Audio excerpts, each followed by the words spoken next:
que François Hollande a été élu sur un malentendu, il n'a jamais eu de majorité dans la population. Bien sûr, une majorité arithmétique, il a fait un petit peu plus de voix que M. Sarkozy, mais quand vous y réfléchissez, vous apercevez que si vous ajoutez le Front National à l'UMP, ça fait 55% de l'opinion publique française à peu près, enfin une bonne majorité. Si vous ajoutez à cela l'extrême gauche, qui ne porte pas forcément M. Hollande dans son cœur, ça fait peut-être 20%. Donc si vous ajoutez les deux, vous apercevez que les 3/4 des Français n'ont pas d'affinité réelle très profonde avec M. Hollande.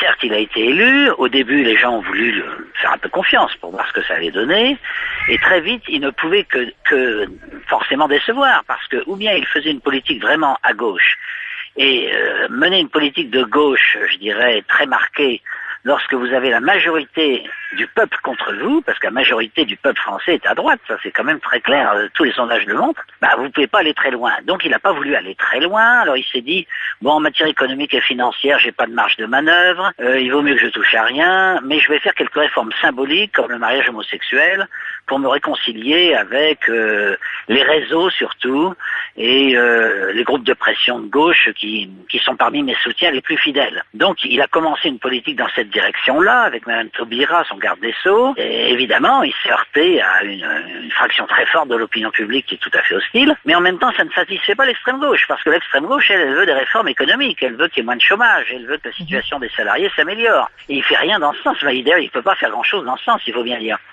Donc il a l'extrême gauche qui est braquée contre lui, et il a en même temps une majorité silencieuse contre lui. Et maintenant, ça se traduit dans les sondages de façon beaucoup plus explicite, disons, qu'auparavant.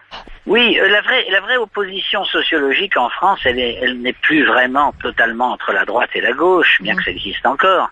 Elle est plutôt entre une grande majorité de la population qui est finalement attachée quand même à beaucoup de valeurs, disons, conservatrices, comme la famille, par exemple, la propriété, des choses de ce genre, la patrie même.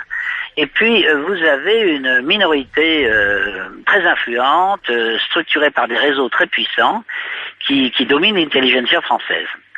Ceci en accord d'ailleurs avec des puissances outre-Atlantique, je dirais. Et donc vous avez cette opposition, elle n'est pas verticale, gauche-droite, elle est horizontale, entre le peuple et une oligarchie. C'est pour ça que je dis toujours que pour bien comprendre les sociétés occidentales, parce qu'il n'y a pas que la France, il faut bien comprendre que les sociétés occidentales ne sont pas des démocraties. Elles sont des démocraties juridiquement, bien sûr. Mais en profondeur, ce sont des oligarchies, c'est-à-dire des petits groupes organisés en réseau qui imposent leur volonté au peuple.